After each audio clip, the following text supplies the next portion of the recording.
తెలియజేస్తున్నా. ఈరోజు పేదల సేవలో పింఛన్ల పంపిణీ చామవరం నాకు ఎప్పుడూ గుర్తుంటుంది. నాకు మొదలు తారీఖు వస్తానే గుర్తొచ్చేది పేదలకి ఏం చేయాలి, ఎట్లా మిమ్మల్ని పైకి తేవాలని ఆలోచిస్తాను. అదే సమయంలో ఈ తుని నియోజకవర్గం ఒకప్పుడు తెలుగుదేశం పార్టీకి కంచుకోట. ఆ రోజు యనమల రామకృష్ణ గారి యొక్క ప్రాతినిధ్యం. రాష్ట్ర రాజకీయాల్లో అన్ని విధాల మన నాయకుడు ఎన్టీ రామారావు గారు పార్టీ పెట్టినప్పటి నుంచి తిరిగి ఆయన యాక్టివ్ పాలిటిక్స్లో ఉన్నంత వరకు గెలుస్తూనే వచ్చాడు. కానీ ఎప్పుడైతే ఆయన ఇండైరెక్ట్ ఎలక్షన్స్ అనుకున్నాడో అప్పుడు నియోజకవర్గం దెబ్బతినింది. ఇప్పుడు దివ్య గారు వచ్చారు. నాకు ఏమాత్రం అనుమానం లేదు, రాబోయే రోజుల్లో తుని నియోజకవర్గం తెలుగుదేశం పార్టీకి కంచుకోటగా, ఎన్డీఏకి కంచుకోటగా ఉంటుందని చెప్పి నేను మీకు తెలియజేస్తున్నా. ఈ నెలే 4వ తేదీ ఎన్నికల ఫలితాలు వచ్చాయి. ఈ నెలకు ఒక విశిష్టత ఉంది, ఒక హిస్టారికల్ మంత్ ఇది. ఆ రోజు మీరందరూ చూశారు, ఒక విధ్వంస పాలన, నవ్వాలంటే నవ్వడానికి కూడా వీలు లేని పరిస్థితి, ఎవ్వరు కూడా ఫ్రీగా తిరగలేని పరిస్థితి. ఇప్పుడు మీరు ఇక్కడికి వచ్చారు, చాలా ఫ్రీగా ఉన్నారు. ఆ రోజు మనుషుల్ని మొబిలైజ్ చేసి చుట్టుపక్కల ఫెన్సింగ్ వేసి ఎవరు పోకుండా పట్టుకొచ్చి అవసరం కందకాలు కూడా తవ్వి బలవంతపు మీటింగ్ పెట్టే పరిస్థితికి వచ్చారు.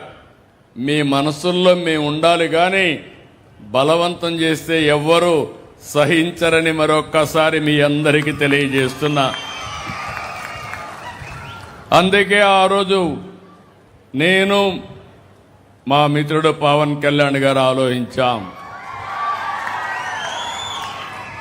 ఆ రోజు పవన్ కళ్యాణ్ గారు ఒకే మాట చెప్పారు, ప్రభుత్వ వ్యతిరేక ఓటు చీలడానికి వీలు లేదు, ఈ రాష్ట్రాన్ని పునర్నిర్మాణం చేయాలి, ఆ బాధ్యత నేను కూడా సహకరిస్తా, ఇద్దరం కలిసి పనిచేయాలని మొట్టమొదటిసారిగా పొత్తు అనౌన్స్ చేసిన వ్యక్తి పవన్ కళ్యాణ్ గారు అని చెప్పి కూడా నేను మీకు తెలియజేస్తున్నా. ఇంకో పక్కన ప్రధానమంత్రి నరేంద్ర మోడీ గారు ఆ రోజు బీజేపీ ముందుకొచ్చారు. 3 పార్టీలు కలిపి ఇదే నెల 12వ తారీఖు ప్రభుత్వాన్ని ఏర్పాటు చేశాం. 2 ఏళ్ళు అవుతుంది. నేను అడుగుతున్నా మిమ్మల్ని అందరినీ, 2 ఏళ్ల పాలనలో మాకు మంచి జరిగిందంటే గట్టిగా చప్పట్లు కొట్టి మీరు హర్షాన్ని, ఆమోదాన్ని తెలియజేయండి. పేదరికం లేని సమాజం చూడాలనేదే మా కల. పేదల కనీస అవసరాలు తీర్చాలని అనునిత్యం ఆలోచిస్తున్నాం. అందుకే దేశంలో మరే ఏ ప్రభుత్వం కూడా ఈ సాహసం చేయలేదు. 10 లక్షల కోట్ల రూపాయల అప్పులు, బకాయిలు 1 లక్ష కోట్లు. ఇంకో పక్కన మీరు చూస్తే విధ్వంసమైన ఆర్థిక వ్యవస్థ కుప్పగూలిపోయింది. నేను 4వసారి ముఖ్యమంత్రి, ఎంత లోతుకు పోతే అంత అఘాతమే కనపడస్తా ఉంది ఇంకా కూడా. కానీ మాకు మనోధైర్యం ఉంది, తప్పకుండా ప్రతి ఒక్క ప్రతికూలాన్ని అనుకూలంగా మార్చి మీకు అండగా ఉంటామని మరొకసారి హామీ ఇస్తున్నా. అందుకే ఆ రోజు నేను చెప్తే పింఛన్లు పెంచుతాం, పింఛన్ ఏప్రిల్ నుంచి, నేను ముఖ్యమంత్రి అయింది 12వ తారీఖు ఈ నెల, ఏప్రిల్ మే కూడా కలిపి మీ అందరికీ పింఛన్లు బకాయిలు కూడా ఇచ్చిన ఘనత ఎన్డీఏ ప్రభుత్వాన్ని.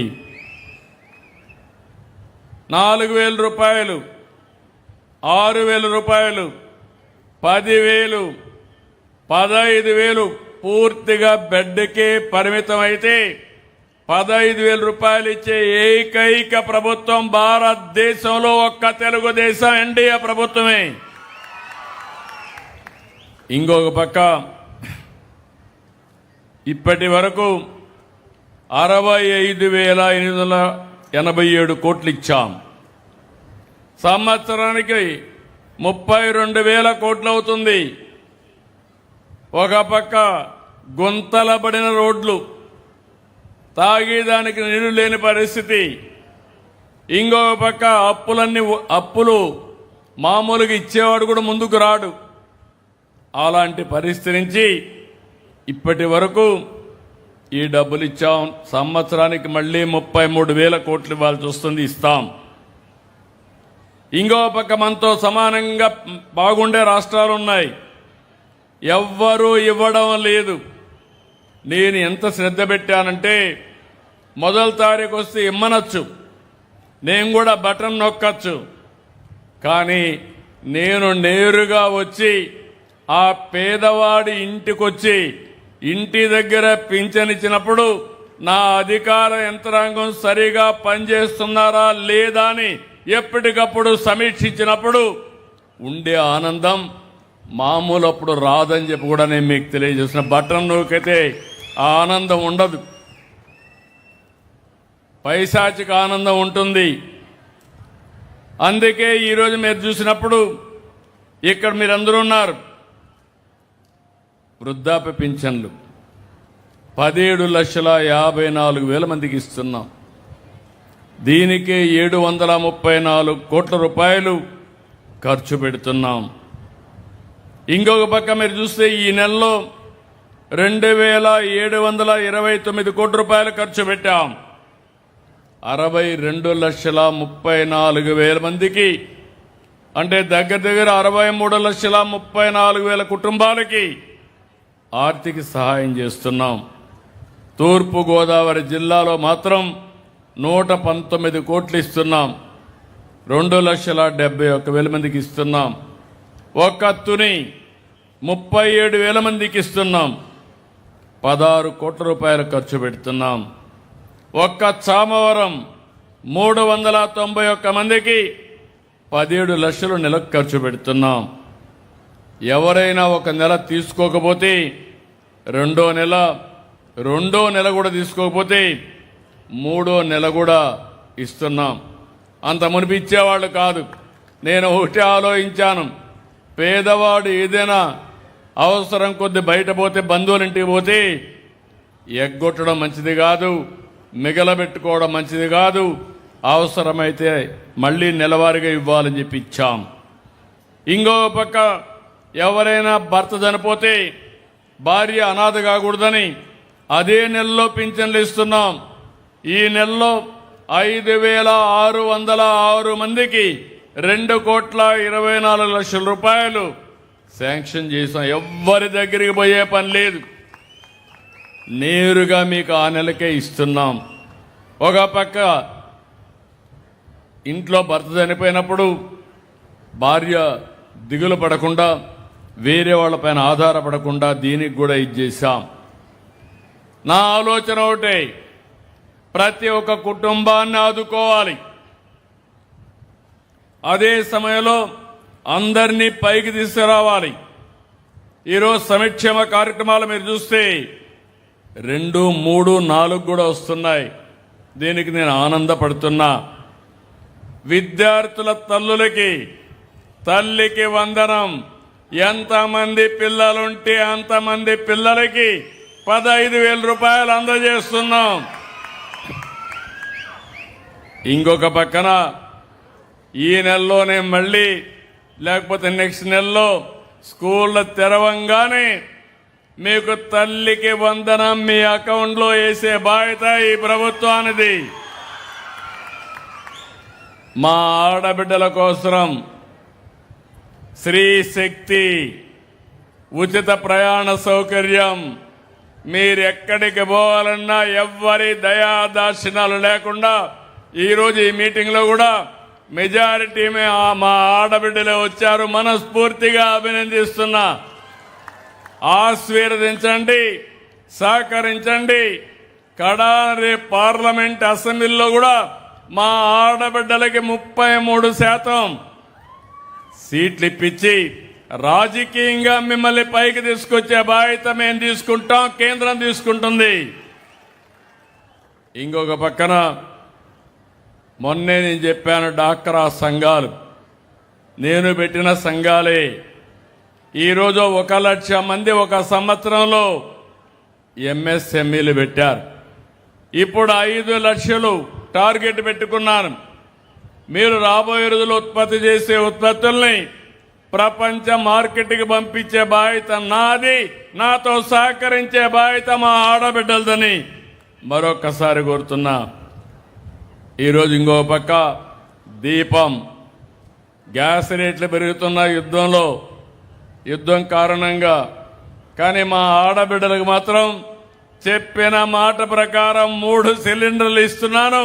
అది నా కమిట్మెంట్ అని మరొక్కసారి విజ్ఞప్తి చేస్తున్నా. మానవత్వం ఉండే ప్రభుత్వం ఇది, ఎన్డీఏ ప్రభుత్వం. ఎవరైతే దివ్యాంగులు ఉన్నారో వాళ్లకు దివ్యాంగ శక్తి తీసుకొచ్చాం, అన్నదాత సుఖీభవ తీసుకొచ్చాం. ఇవన్నీ కూడా అనేక పథకాలు తీసుకొచ్చి అందరిని ఆదుకుంటున్నాం. నేను ఒకటే మిమ్మల్ని అందరినీ కోరుతున్నాను, ఇలాంటివి చేయడమే కాదు, ఇంకొక పక్క మీరు చూస్తే చాలా మందికి ఆటో డ్రైవర్లుంటే వాళ్ళకు కూడా 15,000 రూపాయల ఆర్థిక సహాయం చేస్తున్నాం. మత్స్యకారుల కుటుంబాలుంటే 20,000 రూపాయలు మత్స్యకారు సేవలో ఇచ్చాం.